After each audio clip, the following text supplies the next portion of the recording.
Good morning from a rather cold and damp Essex, I think you know where this is, so I won't say it.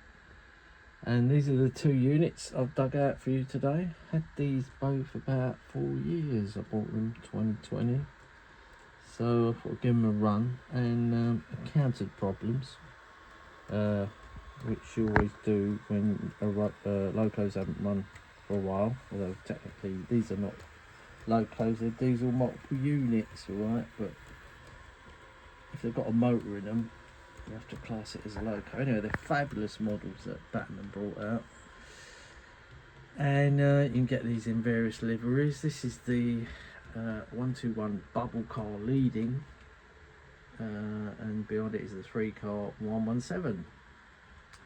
And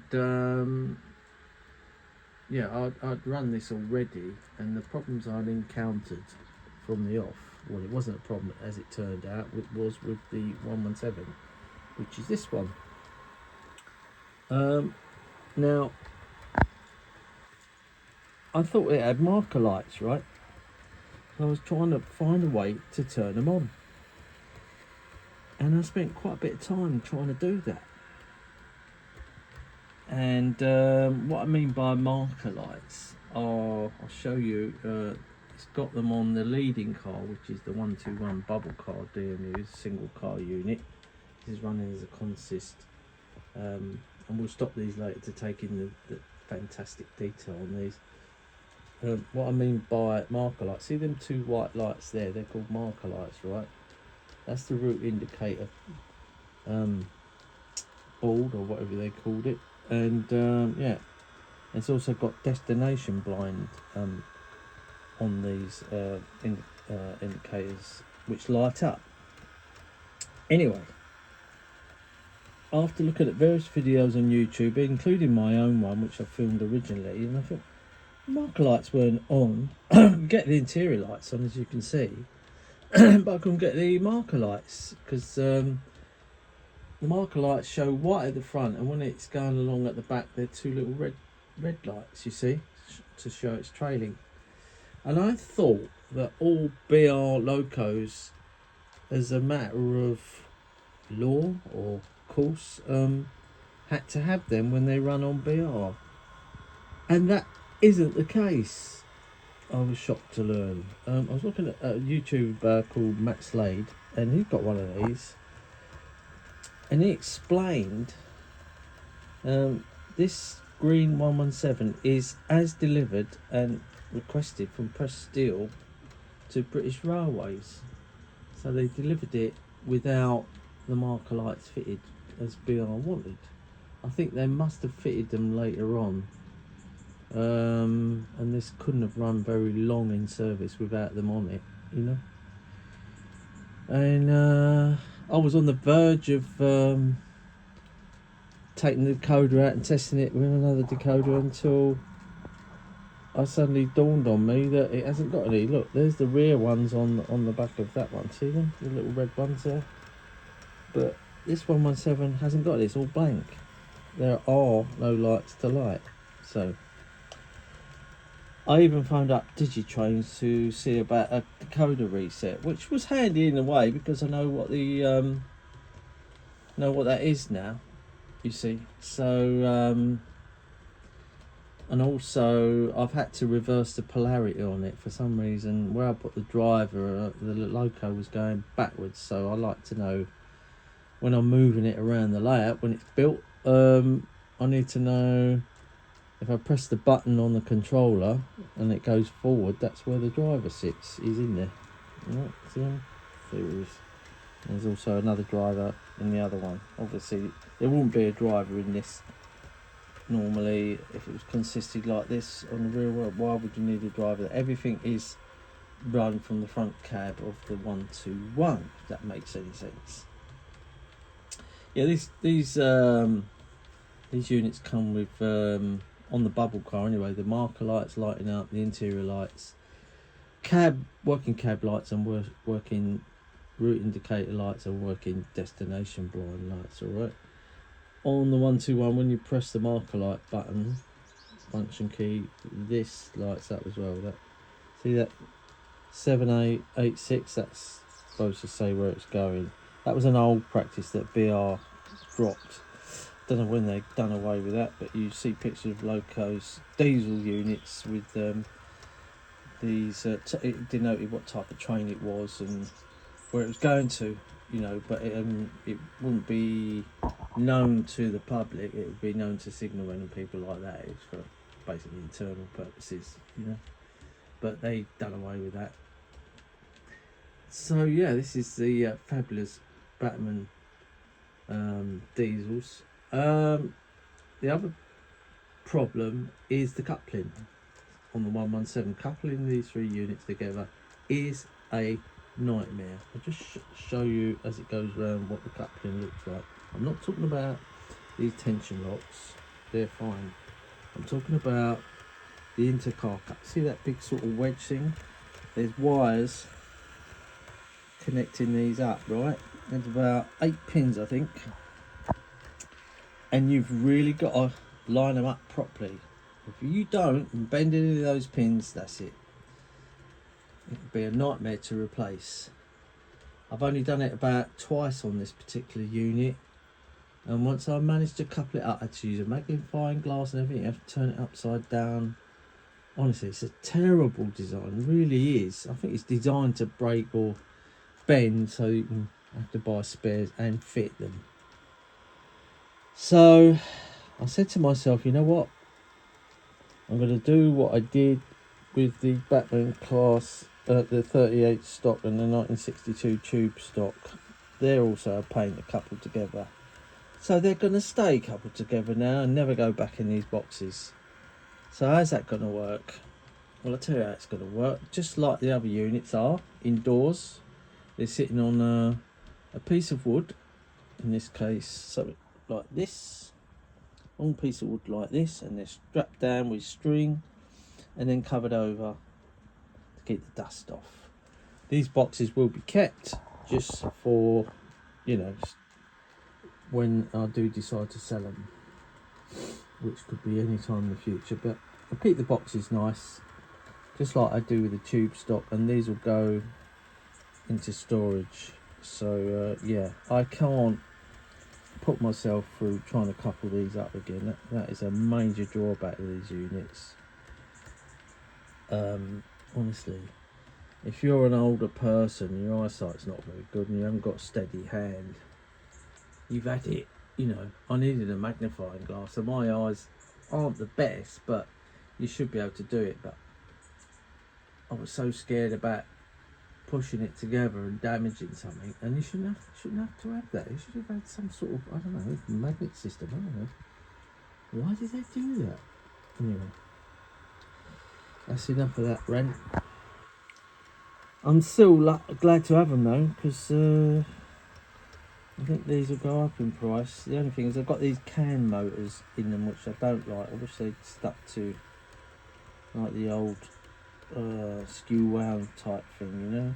But these are a new thing that's been coming out, and Bachmann seem to fit them to all their locos. So what can you do, you know? And it's got 2 motors in it. This the 117 drive. So you've got one decoder needed to drive 2 motors in the driving units. Okay, and 1 decoder for this one, obviously, and I'm using the Bachmann 35650 decoder for this job. Plux 22. I recommend you fit a Bachmann decoder in this and not try anything else. Hopefully all the lights will work, although I've got a problem with the destination blind not lighting up anymore in this direction of travel. But I'll try and illustrate that to you when it stops, which will be in a minute, because it's getting rather cold in here, and I want to put this unit away. The 121 will just go straight back in its normal box, but I can't, that won't be going in there. So let's give it a bit of welly, and then we'll bring it to a stop and take in the fabulous detail. I've no idea when I'm going to run this thing. but at least like you do every time I dig a model out, you find something learning curve with it, whether it's plus or minus, you know, useful bits of information about the decoder reset and polarity change on these decoders. The actual I'll show you the bit of paper that comes with the decoders. That again, that's terrible. They're made for Bachmann by a company called Zimmer, which is a German manufacturer. But honestly, again, you need good eyesight to read the instructions on it. Again, another poor thing from Bachmann. Your best friend when you get that is the internet. Got any questions about CVs or anything on the loco? Type it into Google and it might take you to a forum, right? Model Railway forum. It will show you how to put things back together, problems other modelers are having with certain models, fixes. I've got so much out of it. I just found out how to change the polarity by going on the internet. I just typed in, I was typing in the wrong thing. I typed in polarity change on Bachmann decoders and it came up. You have to read the current CV, and it said if it's even number, in which this case was 38, because you read it only if you've got a decent controller mind like a gauge master.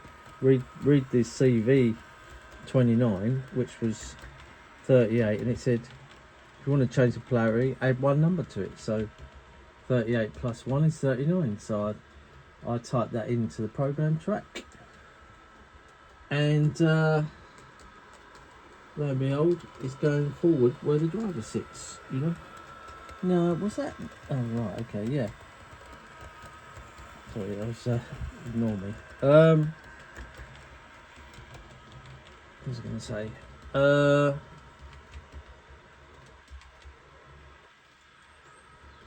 Yeah, that's it. So I'll make a note of that on, I've got loco notes to go with this, and I shall put all that down for any future owners, because it's handy to have. Polarity change and data reset. Data reset just sets the decoder straight back at the factory. So if you put this on data reset, it will go back to the default setting of number 3, and all your other settings, like if you change the CVs for speed or change the polarity, it will go back to as it was when it left the factory, you see. And another thing I want to point out, because it's got 2 decoders and these cars are connected on the 117, when you do these CV changes, I know it's difficult to get it on there because I don't uncouple it. Put one car on it, it'll change the CV in the other car as well, because they're connected. Okay, you don't have to do 2 separate ones like I was doing yesterday. I suddenly had a brainwave and thought, I don't need to change 2 CVs. Anyway, enough of this nonsense talk. It's just all gobbledygook, isn't it? But let's bring her to a stand. It's all about model railways, isn't it? Let's keep it simple now. Bring it to a close. And let's take in some of the fabulous detail on these cars and units. This is the 121 bubble car with the marker lights and the lit up route indicator board. Bring that to a slow close. They put the motor low down in these, that's the claim to fame. We can't see the motor unit, whereas the older Bachmann DMUs are a great big block with a motor in it, because these are little slim cam motors. That's their boast, you see. You don't see it obstructing, but probably they want to charge more and whatnot. Anyway, this got the exhaust pipes going up the back. As I say, these were built by Press Steel for British Railways. It's got Western Region number what's the number? Should we get it? 55027. So it would have run out of Paddington or something like that. It's got destination of, where's that going to? Henley on Thames. Lovely, posh area. Twin exhaust going up the back, separately fitted windscreen wipers, which don't work, but no doubt that will come in as a gimmick one day. It's got the squared off buffers. It comes with a little accessory pack, which I may fit one day, all vacuum pipes and stuff. See them holes there, and obviously the what's the name? What's the name? It's the coupling hook. You see, so it's like a hook that goes into, couple them up. All that fabulous under frame detail. Interior lights I've left on. You've got let me see, yeah, brown seats there, nicely modelled. All right, so, and guard, and yeah, bogey under frame. It's all very nice, very light. These, there's hardly any weight to these. And here's the 117. All right, well, what's the destination on that one? Whoops, see if we can get it. That one, which doesn't light up, Paddington. Yeah, that's Paddington, but I can't get that one to light up at the moment, nor that. It was working, but stopped. And of course these are out of warranty, so you can't do anything about it. Sorry about the blue tack in there, but at least he's in. I'm not taking that body off, although that unclips easy, no screws. I do talk a lot, don't I? Right, so this is W51349. There was no gangway connection between these units. That's how they were, but I think people complained because the centre unit had a toilet, and people in this car couldn't access it, so there was complaints. So BR later put gangways in these units. So if you see the Network Southeast ones, or later BR blue ones, blue and grey, they've got the gangways fitted along with the marker lights, but these are as delivered. Yeah, fabulous detail, as I say. Less under frame detail on the centre car. First class there, blue, they're the ones with the toilet. Brown, second class or third, I think it is, and that's W59501. And bringing up the rear is trailer second with the brown seating in it, again with the fabulous detail. Not sure where that's going. I think it was Reading or Maidenhead on the back of that. 51391. Yeah, and obviously the BR crest there. That's the coaching crest, that one, used for coaching stock. All right, just so you know. All right. So yeah, that's it. We'll send it off as a last goodbye. Look at all that roof detail as well. Yeah, these are very delicate. Oh, we've got first class on the windows and no smoking in there as well. So we'll send it off, and not sure when you're going to see this one again. And thanks for watching.